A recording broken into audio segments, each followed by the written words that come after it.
Hello everyone दोस्तों, मैं अरुण शर्मा। आप देख रहे हैं द सोच। दोस्तों, इस वीडियो में बात करने वाले हैं जम्मू कश्मीर के सियासी दंगल के बारे में कि जम्मू कश्मीर में इस बार बीजेपी अपना परचम लहराने के लिए जी तोड़ मेहनत कर रही है और मोदी जी ने और अमित शाह ने जम्मू कश्मीर में अपनी हुंकार भर दी है। दोस्तों, अगर आप पहली बार हैं, जुड़ सकते हैं सारी वीडियो को देखने। दोस्तों, बात करते हैं जम्मू कश्मीर के बारे में कि मोदी जी ने जम्मू कश्मीर में जाके कांग्रेस पे हमला बोला और उन्होंने कहा कि कांग्रेस पाकिस्तान की तरह आवाज उठाती है। जिस तरीके से उन्होंने एनसीपी के साथ गठबंधन किया, अमरुद्दुल्ला की पार्टी को उन्होंने भ्रष्ट पार्टी बताया और पाकिस्तान का उन्होंने समझौता बताया। इसके चलते विवाद खड़ा हुआ।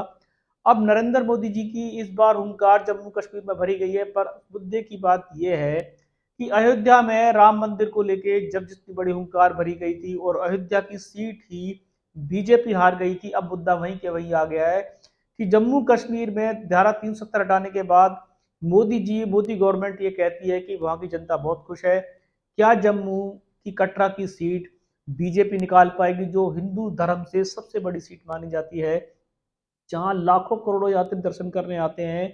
जम्मू में इस बार बीजेपी का मुकाबला देखा जाए तो अमरुद्दुल्ला और इंडिया पार्टी से फंस चुका है, राहुल गांधी गठबंधन से फंस चुका है।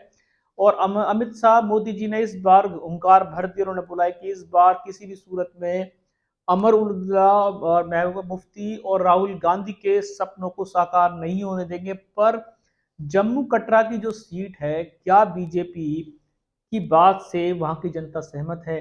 क्या बीजेपी इस बार जम्मू कटरा की सीट को किसी भी सूरत में जीत पाएगी? क्या बीजेपी जितने दावे भरे जा रही है, जितने हुंकार भरे जा रही है, उतने हुंकारों में क्या जनता उनका साथ देगी? मेन तो जनता का परिवर्तन है कि क्या जनता बीजेपी के धारा 370 हटाने से राजी है? क्या जो आज जम्मू कश्मीर में हालात हैं उससे जनता खुश है?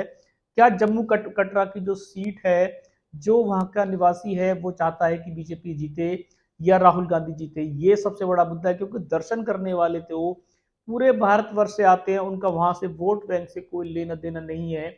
वहां की जनता का मेन मकसद है कि वो किस पार्टी को जिताना चाहेंगे। अगर हिंदू धर्म की बात कर लेते हैं, जो बीजेपी जिसके लिए बड़े बड़े आडंबर गाती है, जो अपने आप को हिंदू की सबसे बड़ी पार्टी कहती है, उसके चलते वो अयोध्या में सीट हार गई। अब बीजेपी का मुकाबला सेम जम्मू कश्मीर में वहीं आगे खड़ा हो गया है कि अगर वो हिंदू की सबसे बड़ी पार्टी है तो क्या जम्मू कटरा से, वैष्णो देवी से बीजेपी खाता खोल पाएगी, या वहां की जनता इनको अयोध्या की तरह नकार देगी? जिस प्रकार से मोदी जी अमित शाह के साथ ताप पे लग चुकी है बीजेपी कमल के चेहरे पे, मोदी जी के चेहरे पे जम्मू कश्मीर में हुंकार भर रही है। उन्होंने गठबंधनों पे बहुत सारे कटाक्ष हमले बोले हैं, पाकिस्तान का सूत्रधार बताया है। राहुल गांधी को भी उन्होंने यही कहा है कि पाकिस्तान से एक तरीके से इनको वाहवाही मिल रही थी जिस तरीके से बयानबाजी कर रहे थे, और हम हिंदुस्तान की आवाज है। और इस बार जम्मू कटरा की सीट ये डिसाइड कर लेगी, क्या जनता बीजेपी के कानूनों से दुखी है या बीजेपी के साथ सुखी है, या बीजेपी ने जो जम्मू कटरा के हिंदू तत्व की जो बात कर रहे हैं बीजेपी, क्या बीजेपी को लोग जम्मू कटरा में पसंद करेंगे? अगर बीजेपी अयोध्या की तरह जम्मू कश्मीर से भी ये सीट हार जाती है तो बीजेपी के लिए सबसे बड़ा सवालिया निशान यही खड़ा हो जाता है कि बीजेपी जहां हिंदू का झंडा आगे लेके चल रही है और वहां हिंदू के गढ़ों में अगर बीजेपी हार जाएगी तो आगामी समय 2029 में बीजेपी का क्या होगा? बीजेपी को इस पर मंथन करना पड़ेगा। पर इस बार जम्मू कश्मीर में नरेंद्र मोदी जी ने अपना खाता खोल दिया है। उन्होंने चुनावी सभाएं शुरू कर दी हैं। अब देखते हैं कि जम्मू कश्मीर का जो इलेक्शन हुआ है, बता रहे हैं कि उसमें काफी सारी अच्छी वोटिंग सामने को देखने को आई है। और जैसे जैसे वोटिंग बढ़ेगी उसमें जनता खुलकर वोट कर रही है। भले ही वहां पे कुछ भी समुदाय रहे हो, पर जनता वोट करने में अपने रिकॉर्ड बना रही है। पर ये इस वोटिंग का फायदा बीजेपी को होगा या इंडिया गठबंधन को होगा या वहां की लोकल पार्टीज को होगा, समय बताएगा। पर जम्मू कटरा की सीट बीजेपी के लिए जीतना अयोध्या जैसी बिल्कुल पारी आ गई है। कहीं ऐसा ना हो कि अयोध्या जैसी सीट बीजेपी की फंस जाए और इस बार आरएसएस से फिर बीजेपी को लताड़े लगे और दोबारा से अमित शाह जी को और मोदी जी को आरएस संकरालने में जाना पड़े। दोस्तों, फिलहाल जम्मू कश्मीर में चुनाव का आगाज हो चुका है। अमित शाह, नरेंद्र मोदी जी ने बहुत सारी सभाएं कर दी है।